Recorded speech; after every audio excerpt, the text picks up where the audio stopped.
Welcome to the Delvin Cox Experience, the podcast in which each week I am on a one-man mission to unite our culture through diversity. I'm your host, Delvin Cox, and this week I have a legend on. And I don't use that term lightly in any form of fashion. Literally, his songs kind of shaped my childhood, which we'll get into. I'd like to introduce Stan Bush to the Delvin Cox Experience. How you doing, brother? Hey, how's it going? It's going great. Good to see you too. Welcome to the experience. Oh, thank you. And as always, we'd like to start the podcast off with the 5 for 5. 5 questions, 5 answers to get the ball rolling. Mr. Bush, are you ready? Yeah. All set. Question number 1. What is the best album or song you listened to in the past year? Does not have to be new, by the way. The best album or song I listened to this past year? Yes, does not have to be new. Oh, man. And it could be your own album, by the way, which I've heard. Well, I got really close to my own music. And so, I'd have to say that because I haven't really been listening to other stuff too much. But, you get focused in like laser vision kind of thing. But yeah, the Dare to Dream album, I'm really proud of it. It came out great. Yeah, we're going to get into that in a minute because that album is great. I like it a lot. But question number 2. Are you more of an Autobot fan or the Decepticon fan? Oh, probably Autobot, I guess. Yeah, I think so. Good answer. Good answer. All right, question number 3. What is the dumbest thing Stan Bush ever did as a kid? Oh boy, there's a lot of things. I don't know. I think one time at a family reunion, I said something about the chicken's got blood inside it. In other words, it wasn't cooked all the way. And I think little kids don't think about what they're saying. I've made that mistake as an adult. It's not a good thing to do. Definitely. All right. Question number 4. If you could pick any artist to work with through any genre, through any time or any era, who would you pick? Oh man, probably Joe Walsh. He's great. I've always been a huge fan of his. I met him in Miami actually. Back in the 70s. We were recording at the same studio, and then the Eagles came to town. And anyway, he was real nice to. That is really cool. That is awesome. All right. Question number 5. This one's gonna be a tricky one. Okay. Thanos is coming to attack Earth. Has all the Infinity Stones, all that good jazz. You could pick 5 musicians, including yourself, of course, to take out Thanos with the power of music. Who are you picking? Oh, let's see. Jimmy Page on guitar. Well, we'd have to resurrect him, but Bonham on drums. We can make that work. Let's see. Probably Rick Wakeman, and again the same thing. And boy, bass. It's hard to talk about or figure out who that would be. There's a lot of great guys. Anyway, I don't know. Maybe Paul McCartney because we got his voice that way. Okay, that's keyboard. smart. Yeah, and for the same reason, we could have another keyboard player. Stevie Wonder, my favorite singer, by the way, pretty much in the world. I like that. I like those answers. Those are good answers. Thanks. So, first and foremost, thank you for all the thousands, millions of fans who enjoy your music. Thank you for doing what you do. Thank you. I appreciate the kind words, man. When I told my friends who I was interviewing, 1, they sent me 1,000 questions, which they never do. And 2, all of them emphatically told me their stories about how the 1986 Transformers movie influenced them. And not only that, particularly the soundtrack, which I will say right now is one of the best soundtracks in movie history. Oh, hands down. So nice to hear. Thank you, man. I really appreciate that. I felt real good about that stuff too. Back when we recorded it, or the producer from Scotty Brothers, he was saying, I want to make the best rock album ever made. It was like, those are really high. But we came in, we were voted number 13, 13th best album by Kerrang magazine in England. This was back in the 80s, so. But that was very cool. We made a great album. Yeah, I agree. Whether it's in the top 20 or the top 100, it's still a really fine album, the Barrage album. But thank you. I think it's crazy to find out that, because I was reading a little bit on it, that the Touch song wasn't originally made for that movie. Yeah, we wrote the Touch we originally for the Stallone picture. Had that in mind. The Cobra movie, and anyway, it ended up in the Transformers, and we're like an animated movie about robots. We're like, anyway, it turned out to be this huge phenomenon, so we're really happy that's what happened. A lot better in Transformers than it would have Cobra. Yeah, definitely. So let me ask you this: how did it all begin for you? If I'm correct, you were born in Florida, so you're a Florida boy like me. Yeah. What made you want to do music? How did that happen? I got to say a big part of it, I was probably 10 years old, but my mom came and got us out of the bedroom. Come in, you got to see this. And it was the Beatles on Ed Sullivan. And our mouths dropped open. I was like, holy smokes. And from then on, it was like I was hooked. I started learning guitar around that time or right after that. So and I was in bands all through school. Like I say, we moved up to Gainesville shortly after that. And, I knew a lot of the people like Tom Petty and, went to school with those guys, and other people from Gainesville, like a couple of the Eagles guys were from Gainesville as well. And Stephen Stills went to school there, and the Allman Brothers were around that area. So it was a cool, very musical town. And that sounds like the coolest school you could possibly go to. Yeah, it was great. Yeah, that's awesome. So let me ask you this: how did you get your start in music and things in terms of, like, I think the band was originally Stan Bush and the Barrage? Oh yeah, like I say, I played clubs all over the South, back in my school days and all that. And then in my early 20s, I got asked to join a recording group in Colorado. So I moved out there, and we were in Colorado for like 2.5 years. And then we got signed and went to LA. So that band broke up after one album. The band was called Boulder. And anyway, then I had a chance to do a solo album, and that album I got signed by CBS Records, Columbia. And I did the first Stan Bush album then. That was in like 81, I think. And that after that album, kind of nothing really happened with it. But that's when I got hooked up with Scotty Brothers in the, around 85 and 80. I think 86 is when we did the Barrage album. That was my second album.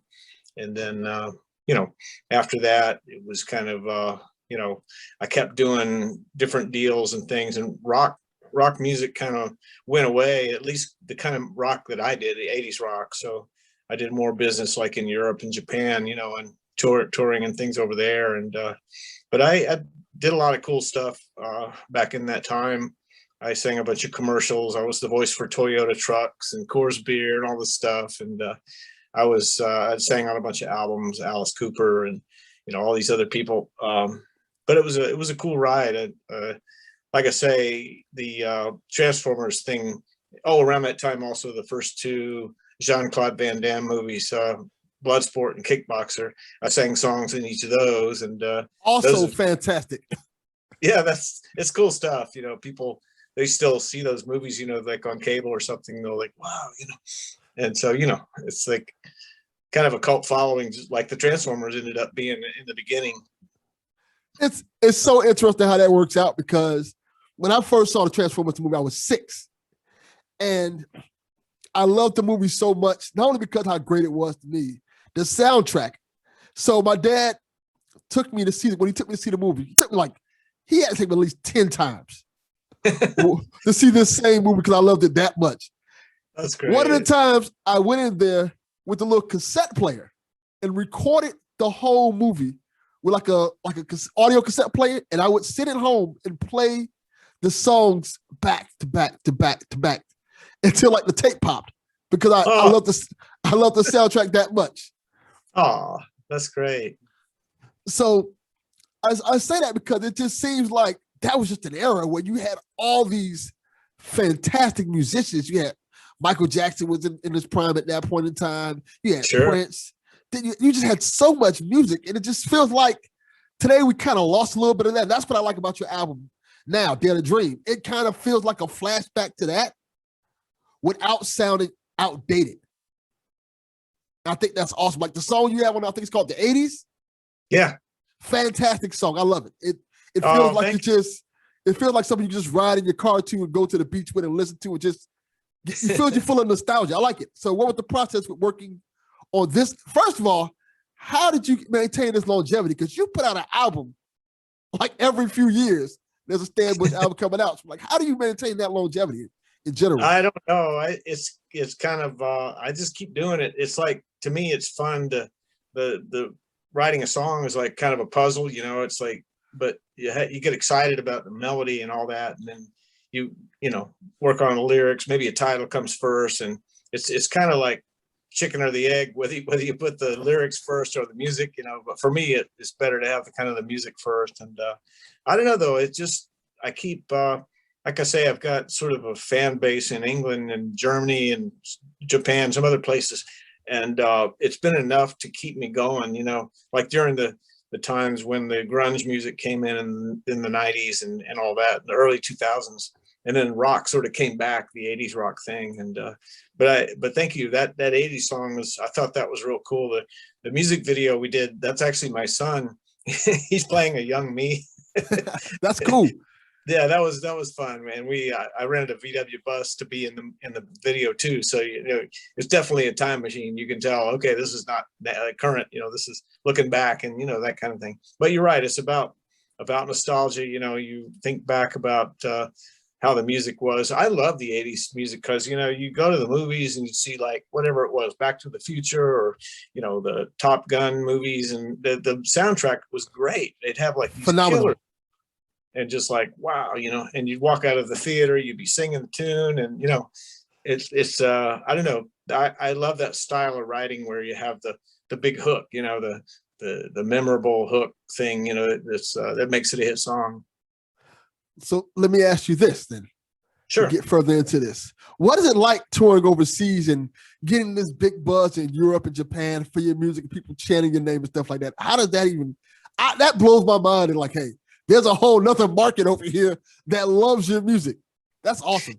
Yeah, it was really great. I'd go over there, and you know, there'd be like people like wanting my autograph and things, and they'd come to the shows, and you'd look out there, and they were singing the songs, they knew the lyrics. You know, it was great.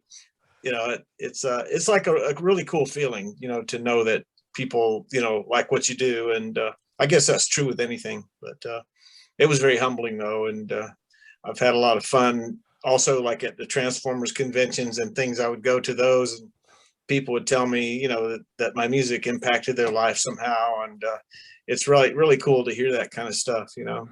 Speaking of that, my friend, his name's Ben.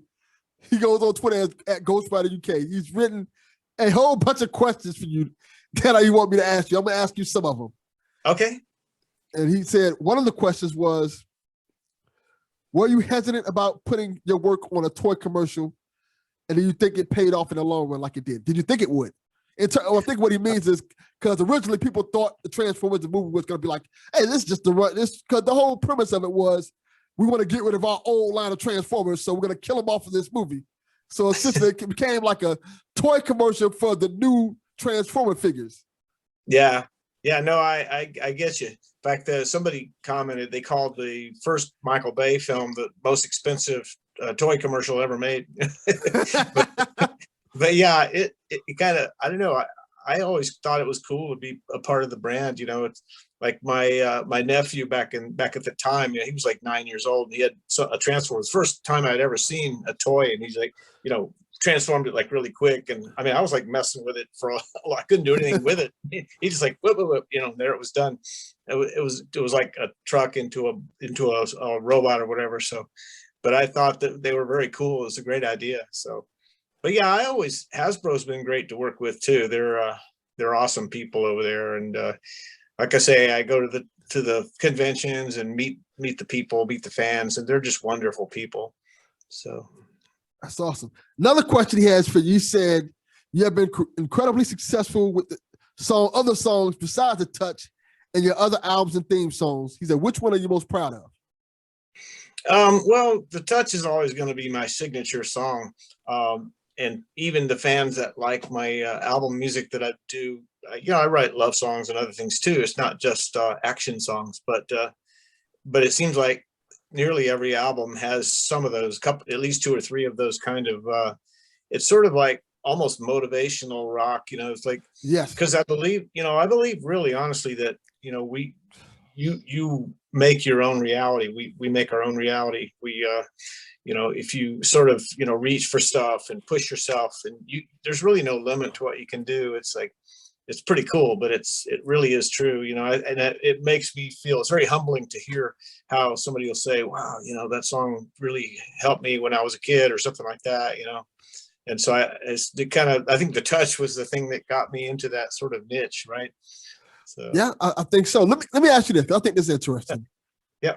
One, do you remember the first time when you went to a theater and heard one of your songs being played and the response you got? Like, did you walk into like Transformers the movie and see people like rocking out to that song or something like that? Well, the Transformers was probably the first one. I mean, there was another song from that album that was in a Charlie Sheen movie called The Wraith, and of course the Van Damme movies, that was cool too, and hearing my voice on on the soundtrack and all. But yeah, it's a cool feeling. It's just like when you hear yourself on the radio, and it's like, yeah, it's very cool. It's like I don't know, like my kids when they were little, they would I would hear like Toyota, and they would say, I say, who is that? And they say, Daddy. That's pretty cool. Got paid to yell, How does something like that even happen? They just say, hey, we want Stan Bush to represent Toyota. That's just like, well, yeah, it's just a word of mouth kind of thing. I don't know, when I was around that time, I would mail out cassette tapes. You mentioned cassette, but that's what we did back then. I'd send them to the producers, and word would get around, hey, this guy is a really good singer, and so they'd call me for this or that, and it's but it was a very cool time, because commercials pay real well, so that was nice. Always good to get a little bit of extra cheese for 30 seconds. right 30 seconds buy a house. So who are some of the artists that you work with that you love working with? Give me some crazy artist stories, people that you've worked with so far in your career. Well, Alice Cooper was really cool. He was actually very nice, I gotta say. But I remember for the album, he had like rattlesnakes in a cage that he brought into the studio to record them. It's crazy stuff. But no, he's a really good guy. And I worked with a bunch of other people like Jonathan Cain from Journey. When Journey broke up, he called me, and we were gonna maybe do a band or something. I went up there, spent a few days, and wrote songs with them, and they wound up doing Bad English instead, but it was a really great experience. And also, damn, that would have been cool. That would have been cool. Jim Valance is another one, because he wrote all the Bryan Adams hits. Jim Valance. He also wrote Aerosmith stuff, but it's just, I noticed something about those two guys that really struck me was how hard they work. They would spend 12 hours a day in the studio, just working and just getting it just great, and it's like that was the difference. It was like, okay, yeah, they're talented, but it's that old thing of like, genius is 95% sweat, and 5% brains or something like that. So what is your writing process like? How do you come up with songs and stuff like that? What do? You sit, just lock yourself in a dark room, say, I'm going to make a hit?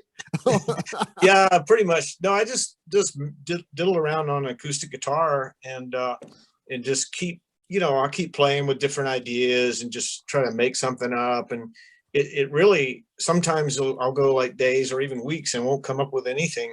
And then I'll come up with something like a melody and a chord thing. And I'm like, hey, this is pretty cool, and if, then I'll get inspired and keep working that same thing and maybe come up with another part to go with it. And then maybe come up with a title like a chorus melody or something, and like, okay, this sounds like the chorus, and then get a title, and then you sort of that way, then you have a theme, and you sort of work backwards and fill in the blanks, tell the story or whatever it is. But that's generally how I do it. It's like just kind of get a germ of an idea first on acoustic.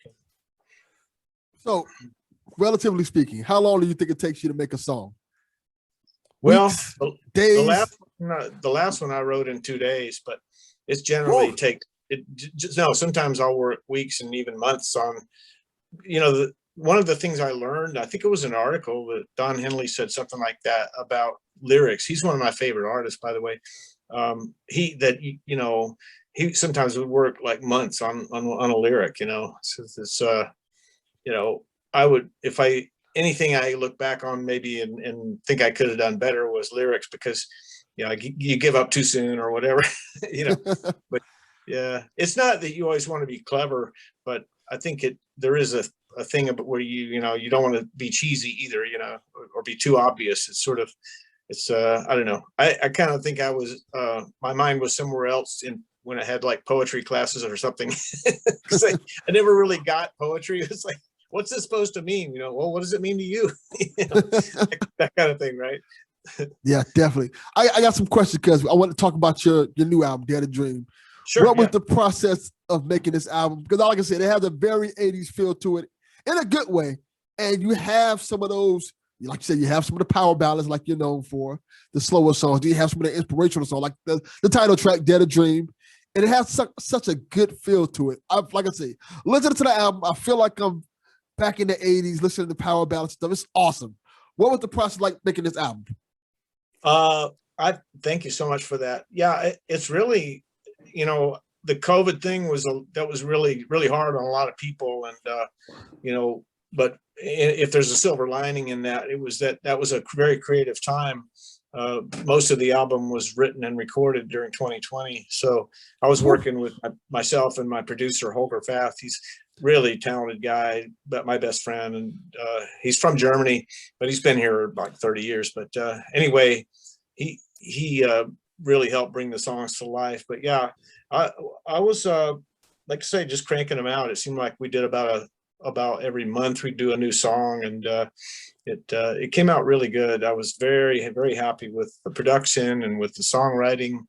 But it's one of those things that I think a lot of people, I'd heard that from other people as well, and that there's probably a lot of really nice stuff coming out now from bands and all, because COVID was, what else are you going to do?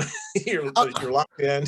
Well, since I'm glad you brought that up. So what is it like even recording and working on an album in COVID? I'm quite sure it's kind of hard to get studio time and things like that unless you have a home studio.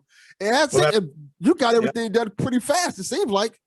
Well, yeah, like I say, he has a home studio, so that's what we did. We worked at his place, and I'll go over there and like put down the basic song, right, and then we get like a track, and just I'll go ahead and sing it. A lot of times a final vocal, and then I'll leave, and then he'll spend like maybe days or weeks building up a track, and then when you put all the final parts on and mix it, it's like sounds great, that kind of thing. He's really good at that. So but yeah, it's I enjoy the process. It's recording's fun. Live is fun too. It's just like I say, it's just a different animal. It's like it's kind of cool to be able to do both things. Fortunately for me, I haven't had to do like where you go on tour for 12 months or 6 or 18 months or something. I couldn't do it. I don't know how these guys do that. You come home and the dog bites you, Let me ask you this then. Are you looking forward to going out and performing live again?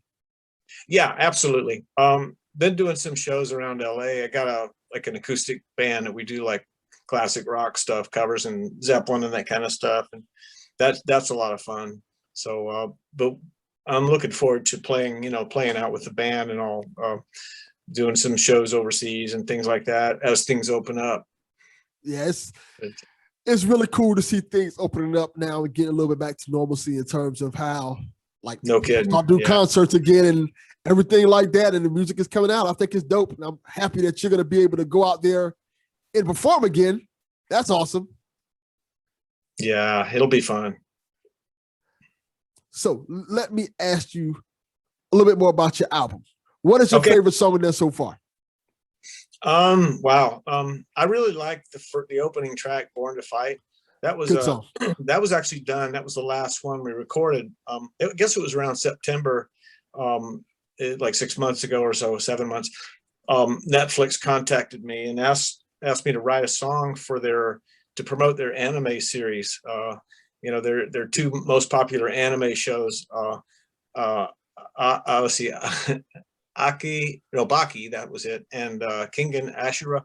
Anyway, so I wrote the song "Born to Fight," song about fighting, and then recorded it, and they loved it. So we did a music video, and that was very cool. So then, anyway, so that was the last one, and I thought it was such a great AOR rock track. I was like, okay, this is going to be the album opener.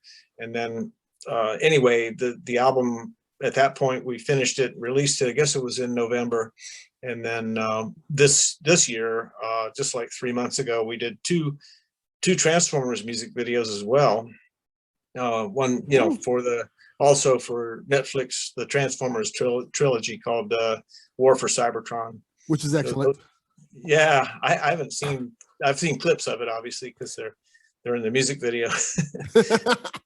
Yeah. Anyway, but it's been pretty cool. I mean, like I say, the album got received very, highly with reviews and everything, and it's doing well, and all that stuff. So I'm just I'm working on something new. I just wrote a new song that came out. It's going to come out as a single next week, and it's to promote a new project. You can just check my website about it. I don't want to get ahead of myself here. Well, I'll definitely do that. You are constantly working on stuff. That's awesome. And I think it's awesome. Like, how does Netflix just contact somebody? Like, hey, oh yeah, Netflix just called me, want me to do a song. That is a cool thing to just throw out there. That Netflix is just like, hey, who do we need? Let's call Stan Bush. He can make us something awesome. That was very, very cool to be, reached out to from Netflix. I was like, wow, they actually, I guess through on the website, it has the Stan Bush Management. There's like an email address there that people can reach me. And that's how I guess they got in touch with me. But yeah, that was awesome. The guy's like, he's a fan, it's kind of cool, Did he offer you free Netflix? He said, hey, let's Stan Bush a discount on Netflix. I got some swag, got all right, we ain't gotta say what it is. Netflix coffee cup, all this stuff, all these things. let's not get Stan Bush in trouble for Netflix. Oh yeah, right. So let me ask you this. Who is an artist that you haven't worked with so far that you like to work with in this current generation of artists? Wow. I'm not really up on a lot of the newer acts and newer artists. Honestly, I say I just don't know that much about what's going on, honestly. It's like, I don't blame you. I don't know much either. No, it's hard to that I'll hear a song, that's cool. But a lot of the stuff is like, you just, you think back of the oldies, and I'm still working off of that stuff kind of in my mind, a lot of it. I mean, I really like artists like Don Henley. I think he's great. I haven't gotten his new album, but I ought to, just for reference. I like to hear what people are doing, I think you brought up an interesting conversation. How do you maintain your voice? Because you have the same voice you had since you started, and it sounds crazy that you still have that same range. It's awesome. Thanks. Well, that's again not having to tour months and months at a time. I can be very selective. I'll do like one show, and then a few months later I'll do another show, so I don't have to go play night after night. Because a lot of the guys in bands from like the 80s, I mean, they don't have the high range anymore, because it's really hard to do that, playing night after night like that. And that's the high notes are the first ones to go. Yeah, and I think that's what's most impressive about your albums. You still are hitting them. I'm like, this is not like Stan Bush is still hitting the high notes and still sound like Stan Bush. That's kind of awesome. Oh, thanks. Yeah, it's one of my favorite singers of all time Lou Gramm from Foreigner, the original, Foreigner singer. He was like awesome. Yeah, just in his prime, he was like nobody could touch him in my mind. But all that stuff like feels like the first time and Hot Blooded, and this guy's an amazing singer. That so I've always had a lot of respect. I did audition for that group at one point. By the way, I was in '94, I think it was. I was coming back from a tour with opening for Survivor in Europe, and they flew me to New York City and put me up in a hotel on Central Park. And anyway, I went down, and they went with somebody else, but it was really, really cool singing those songs with those guys. That had to be awesome. How do you pick somebody else over Stan Bush? I don't even get that right there. Well, you know what? Honestly, this is a factor. Is I played guitar in the audition because I play guitar too, but they were looking for this, the definitive front man, okay, flamboyant. I don't know if that's the right word, but like David Lee Roth, he's like does these flying leaps and everything. I can't do. So I can do that. I could do that to a point, and I should have probably because anyway. But it all worked out for the best. Yeah, definitely. So, final question. Well, before we go, give me a crazy Stan Bush fan story or road story that you had performing, something like that. Okay. Let's see. Probably 4 years ago, I was playing. It was actually a Transformers convention back east, and he had just come off of a panel about Transformers. And backstage, I saw him walking away, and it was Mark Wahlberg. And I said, "You got the touch." And he turned around and he says, "How did I do?" Talking about Boogie Nights. And I said, "It was great." Anyway, about a few minutes later, he comes over and brings his phone and stands next to me, and we start singing "After All Is Said" together. Like a couple drunk guys. And anyway, he put it on his social media, and it was really cool. He's a nice guy, and that was a very cool thing he did. That's amazing. That's awesome. Right? Yeah. I think that's the perfect way to end this episode, man. Thank you for coming on. This is amazing. Dream come true. You're welcome back anytime. I had a blast. Thanks. Have a great one. Thank you, man. Take care. Oh, before we go, let them know where to find your album at and to find you on social media. Oh, okay. Yes, stanbush.com. And they can find out what's happening, what's coming up. And of course, the album's available on there too. And and I really appreciate doing the interview with you. Thank you for having me. Thank you for coming on. I appreciate it. And as always, Delvin Cox Experience, we are out. Peace.